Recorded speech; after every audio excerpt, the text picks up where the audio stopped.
is, ladies and gentlemen, that greed, for lack of a better word, is good. Greed is right. Greed works.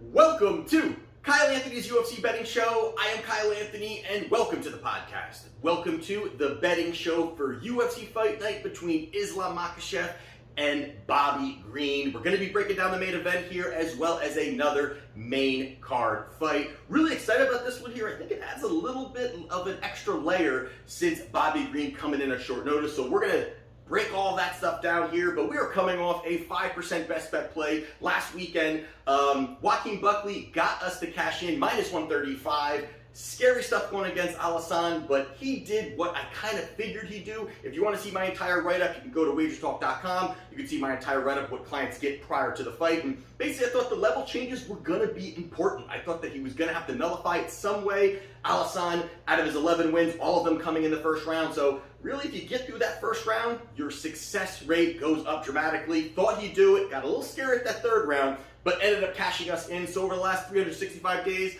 I've cashed in 8 of them, 8 and 3 over that span. So it's been a nice run, and let's keep it going. Let's keep those positive vibes going. So I do have some plays this weekend. If you're interested, link in the description. I've got 2 plays up for clients right now at a discounted price. I'm going to be looking to add probably 2 more I'm looking at right now. So stay tuned for that. If you purchase those plays, you will get an email with those updated plays. But that's it. Let's jump right in, man. Let's jump into the main event between Islam Makhachev and Bobby Green. Right now, we've got the current price minus 850 on Makhachev, and on the other side, you've got Bobby Green plus 540. So we're going to do what we always do here. We're going to break down the last 3 fights for each fighter, see what we see if one fighter can expose the other, and if the line makes sense to place a wager. So the first person we're going to be talking about is Islam Makhachev, and 3 fights ago, he fought Drew Dober. Now, going into this fight, Makhachev actually went off as a minus 455 number. Just something to keep in mind here as we kind of go through it. But this was a spot here where, Dober is actually very well-rounded, very skilled, high level when it comes to really everywhere. Just, again, a really well-rounded fighter. And Makhachev does what he does, man. He went in there, got the takedowns. The first takedown he actually shot for, he took Dober down, had top position, and pretty much over this entire fight, he had top control. I mean, there was really nothing that Dober could do to kind of push that aside and subside that attack. And, again, Islam talks about this just as much as Khabib does, is everybody knows what I'm doing. If you can't stop it, that's the path of where things are going to be going. If you can't stop the takedowns, that's where the fight's going to be end and won by Islam. He's not looking to stand, and that's what he did here throughout the first 2 rounds. Going into that third round, a lot of top control again. Finally was able to find a submission victory in that with some ground and pound and kind of start. And every time, that's one thing too, before I kind of go on with it, is that's one thing that Islam does, is he does submission on. He does look, he does push for it. Now prior, a little bit more of a decisions kind of in there, but he's really ramped it up over the last 3 fights, all 3 finishes here, but we're going to talk about them. So that right there, he goes out there and gets a submission victory in the third round over Drew Dober. And then 2 fights ago, he fought Thiago Moises, and this is a spot here now. You have Makhachev was a minus 700 on fight night. Still crazy, but this was a spot here where you had Moises, who, again, well-rounded guy, has good grappling, looked good when he fought against Alexander Hernandez, with some striking, actually kind of looked to really put a lot of it together in this fight here. And this was a spot here where, again, early, both of them were pretty patient. Both of them kind of stayed on the outside, kind of seeing what the other one's going to do. And that's something that I think Makhachev does a lot of, and especially it was a 5-round fight, so especially in a 5-round fight, he takes inventory. He's kind of like Khabib. I mean, we all know that, but again, it's kind of the situation where I'm going to wait for the perfect time, and as soon as he finds that opportunity, he level changes, he, kind of tries to pick up the pace a little bit on the ground, whether he's ground and pounding, but the smothering pressure wouldn't work against a guy like Thiago, who is well-rounded. And this really shows, once again, he did what he normally does. Again, Thiago was kind of up a little bit, but he was able to work, put the pressure on, move forward. You know, there was even spots, I would say, probably in that second or third round where Thiago, and even the announcers kind of said it, Thiago looked almost defeated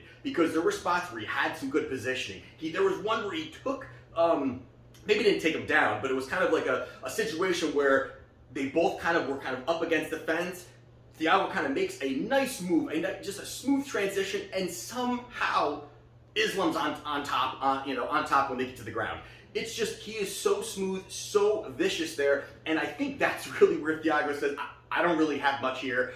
This guy's taking me out. And then moving into that fourth round, he did the same thing. It was just totally smothering pressure from Israel from beginning to end. Again, there were certain spots where Thiago looked like he had him, and just how well-rounded he is, how amazing he is on the ground, was able to kind of reverse those positionings, ends up getting the victory there. And if you look over when it got into the fourth round, the statistic that they put up, which I thought was pretty crazy, was that Thiago landed 11 significant strikes in about 3.5 rounds. So it's just incredible where Islam is able to kind of have damage control, be smart, high fight IQ, don't put himself in bad positions, and then he's able to capitalize when the opponent makes mistakes. So that really shows, again, the high level that he is there. But he goes out there, he does get the submission victory in the fourth round against Thiago Moises. And then most recently, not going to break this one down at all, because he fought Dan Hooker. And this was a fight that ended extremely quick. It was within that first minute or whatever it was. Goes out there, gets the takedown, gets the Kimura finish. End of story. Hooker just got ran through in that fight there. So it was a first round finish for Israel Makhachev. On the other side, we've got Bobby Green. Bobby Green again, plus 540. And 3 fights ago, he fought Rafael Fiziev. And this was a fight here where, I had Fiziev in this fight here. It was a very close fight, but this just shows, again, Bobby Green is so damn underrated. It's incredible. Just the way that he fights, he's got great hand speed, good movement. He's a tough guy to finish. He's always game. He's always out there game. And against someone like Fiziev, who I put as probably one of the higher levels of striking that you could possibly get to, he is there. I mean, he is absolutely there, and he does it effortlessly. And Bobby Green hung in there. And now, some people were saying, did Bobby Green get the victory? Should he have not? But Fiziev gets the victory, goes out there, wins via decision. But I really liked, and this is what almost even more pushed me on the next fight with Al Iaquinta, it just shows how good Bobby Green is, and yet he doesn't get the credit that I think he deserves. But in this fight here, he goes out there, he loses via decision to Rafael Fiziev. And then 2 fights ago, he fought Al Iaquinta. And the reason I kind of teed that up on the other one is because after that fight with Fiziev, Bobby Green then was facing Al Iaquinta, and if I do remember, it was minus 140, somewhere around there, if I do, something like that. And I made it a 5% best bet play. I said he's going to steamroll through Al Iaquinta. This is one of my 5, I think it was maybe my most recent one after this one, prior to the one I just won. But he goes out there and he gets the, he could have done whatever he wants. Al Iaquinta was out of the cage for about 2 years. He's a real estate agent. He looked like a guy that had been out of the cage for 2 years. And Bobby Green basically did whatever he wanted to, but with no real threat of takedowns, no real threat of striking. Al Iaquinta looked like a guy who didn't really want to be there. It was kind of like a paycheck. And he goes out there, knocks him out in the first round. Easy peasy. That was for Bobby Green. He goes out there and gets the victory in the first round via knockout. And then most recently, we did see against Nasrat Haqparast. And against Nasrat here, I am very high on Nasrat. Striking, I think that he really has some good movement. And again, fast hands. Bobby looked unbelievable in that fight, schooling him in all 3 rounds, dominating anywhere this fight went, and goes out there and wins on all scorecards 30-27, and he goes out there and gets the victory.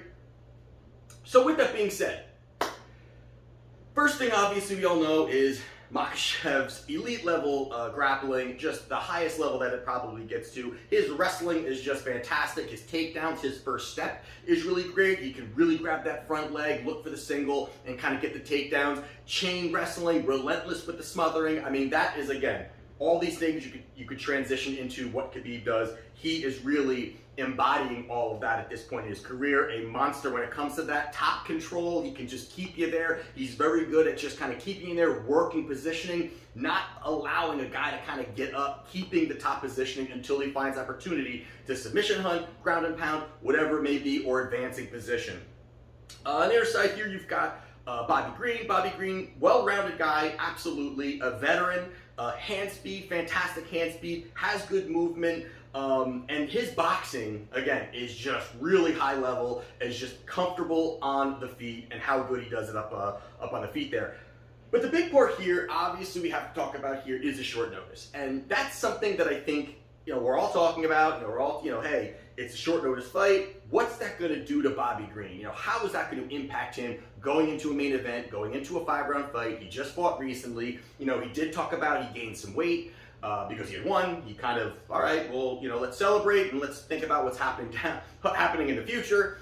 He gets the call right away. He's game. He's a gangster. This is kind of the way that Bobby Green is. This is why, again, he's a massive fan favorite. But if you look at everything here, and obviously, could the weight cut be an issue? Another weight cut, a fight that, he's obviously losing weight. That's definitely going to be taxing. There's definitely going to be some kind of taxing on the body where you just had a fight. And of course, you didn't take this massive amount of damage, but there was a fight, there was a weight cut, there was a lot of, again, cutting twice. All these fighters talk about how tough it is and how taxing it is. That could drain his cardio. That's something to actually absolutely worry about. We're talking about his cardio, talking about the way that he moves around the cage. Can he keep up with that? And that's going to be a part where, it could sway you a certain way. Plus, you add the fact that this is a 5-round fight. So not only is this more rounds than what he had just fought, but now he's in a main event, 5-round fight. There's a lot of layers of that, which could push you to, hey, Makhachev could go out there and get the submission victory. That's absolutely a possibility here. Now, the counter to that argument for me really is this is a catchweight now. Now, this is a catchweight at 160, and I think that's going to help Bobby Green not really drain his body. Now, he's got to cut weight, of course. That's going to be part of this, but these kind of guys, he just put it on. I'm sure he could just take it off. It's not going to, it's easier said than done, of course, but I think that's not going to be, it's not going to be as important, and I think he's going to be fine. I think it's not going to really be draining for him. I think the catch weight part of this is going to help him at least be more on the 100% side than really cutting, really getting close to that, and then draining his body. Also with this is, if you're kind of looking at how this fight will kind of pan out. Now, obviously, listen, I like Makhachev here. I mean, I think Makhachev can go out there and get the job done. The minus 850 number is absolutely crazy. But the reason now here we start to look at a path to victory here. And the first thing here is Bobby Green is a good wrestler.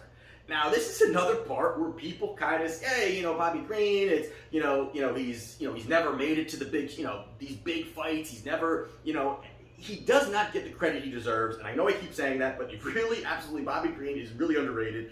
But he's got good wrestling, and he has out-wrestled in the past. He's out-wrestled some of the guys who were supposed to be the wrestlers, and he's been able to look successful. He's even actually pushed the pace on some of these wrestlers and looked for a takedown of his own to kind of, nullify their opportunities to level change. So he is not scared to kind of, face the demon, and that's something he's going to have to do against Makhachev. But the other part of this is that obviously the, Islam having the takedowns, that's the path. We all know that's the path. Now, we already know that Bobby Green has some good scrambling ability. He can wrestle, but you've got a 72% takedown defense on top of everything else here. He's highly capable of defending these, of keeping him up again, keeping himself standing. Even if he goes down, he's capable of getting back up. Now, again, easier said than done against a guy who is just relentless and just an absolute monster when it comes to grappling. But I think that starts to kind of give me a little bit more of a figure here of where I think this fight could go. Plus, you add in the fact that the last time Bobby Green was submitted was in 2009. 2009 against Joe Lozon in Affliction. So that was the last time Bobby Green has been submitted, which again, has he faced guys like Islam? Probably not, but again, it just shows his ability. It shows that he's actually a well-rounded kind of guy. Also then, so he's had, and you look on Islam's side, that, you know, he's had these 3 straight finishes, and that looks great, and he has looked fantastic, and he has absolutely dominated some of these guys. But over the prior to those 3 submission finishes, those last 6 fights, 4 of them went to a decision. 1 was a knockout, a victory, and 1 was a submission victory. So there's definitely places and spots where if he can't get the finish, he can kind of ride out this fight a little bit longer. Plus, you add in the fact that Islam does not have the greatest striking. We all know that. He's not as, I think, as athletic as Bobby Green is. As, you know, Bobby Green's got better footwork than Islam will too. The smaller cage does help Islam kind of cut that distance, get Bobby up against the fence to look for those takedowns. But Islam is not really the striking, you know, he kind of has that sloppy striking in spots where you've got Bobby Green, who's a lot more crisper, who can stay on the outside, who can utilize some of his range, move around the cage a little bit, defend some takedowns. So with that being said, you know, I obviously like Islam here to get the victory here. I think he can go out there, get the job done. But I think it's going to be over 5 rounds. I really think that Bobby can last. I think the catchweight part of this helps him not drain his body. I think that it's going to keep him to at least kind of being within the means of this fight. And listen, this is a sprinkle play for me here, but I like Islam Makhachev via decision plus 340. We are getting off the big number here of minus 850. And we're able to get plus 340 on a decision here. I like it. I think it's worth a little sprinkle here. I think the price is good. Again, we are way getting off that big number, and I think that Bobby Green can just do enough to survive over 5 rounds as Islam, you know, and I think there's going to be spots where Bobby's going to show some success. He's going to land a nice shot. It's going to get the crowd going. People are going to get excited about it. I just don't think that he can do that over 5 rounds to beat Islam, but I think Islam can go out there, push the pace, keep it going. Bobby doing enough to kind of make this last, and Islam goes out there, get the victory. So as my free play, Islam Makhachev via decision plus 340. Let's see if we can keep that, you know, main events have done good to us so far this year. So the other play we're going to be talking about is Armand Sherukkian versus Joel Alvarez. This is a fight here where it's actually pretty interesting here. So we've got Armand is a minus 225 favorite. We've got Alvarez is plus 180. So first thing here is I am massively big on Armand. I think his ability's there, his skill level's there. You know, he's got the pace, he's got the strength, he's got some cardio. There's a lot of good things about this guy here. And I think both of these guys, fantastic grapplers. You know, they're both up-and-comers where I think that down the road they could probably fight again. But I think there's a couple different things here that kind of make this a tougher stylistic matchup for Armand than originally looked at. And the first thing here is stylistically, obviously you've got Armand who's got the takedowns, who's willing to go into the grappling, who definitely has heavy top pressure, looking to push the pace.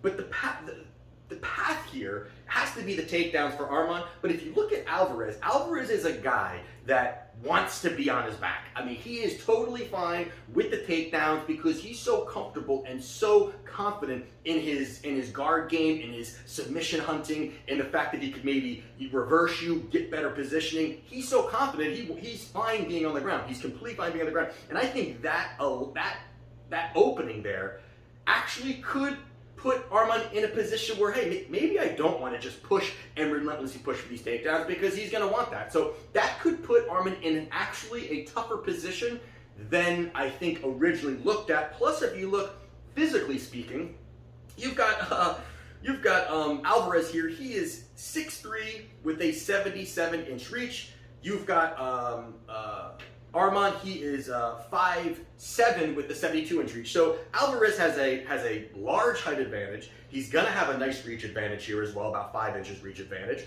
That's going to help also. It's going to make it a little bit tougher for a guy like Armand to get those takedowns with those long legs of Alvarez. I think that's going to actually be a very interesting chess match when we're watching this fight there. Armand, he can throw some nice hooks. He can kind of bully his way forward and then seek to level change. But I think that the massive size advantage of Alvarez is really going to be hard for him, overwhelming. And again, you're talking about a guy who's a minus, 225, minus 230 favorite. It's already saying that this line is mispriced.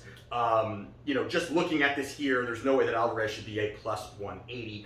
But also on the side of that is that, Alvarez has had those issues with weight cutting. There's spots where he's actually, he's been way overweight, and Armand saying, hey, if you don't make weight, we're not going to have the fight. Either way, Alvarez is the kind of guy that just really balloons up. He's going to be able to put on a lot of size. So not only is he going to have the big reach advantage, not only is he going to have the size advantage or the height advantage, he's going to have the size advantage as well. He's going to have definitely be the bigger guy weight-wise also, which could be tough again to be taken down to dictate the pace of this fight. And even in the clinch, you talk about the fact that even if they're in the clinch and they're working in the clinch, I like what Alvarez does there. I think he throws great elbows. He can be creative with it. He can look to even kind of, clinch up, work, and continue to kind of slowly move into a spot where he can start to land better shots inside the clinch. And then also you've got Arm on the other side where if he's looking for those takedowns, how long and lanky Alvarez is, I think that also could be problems for when Armand's looking to shoot for those takedowns.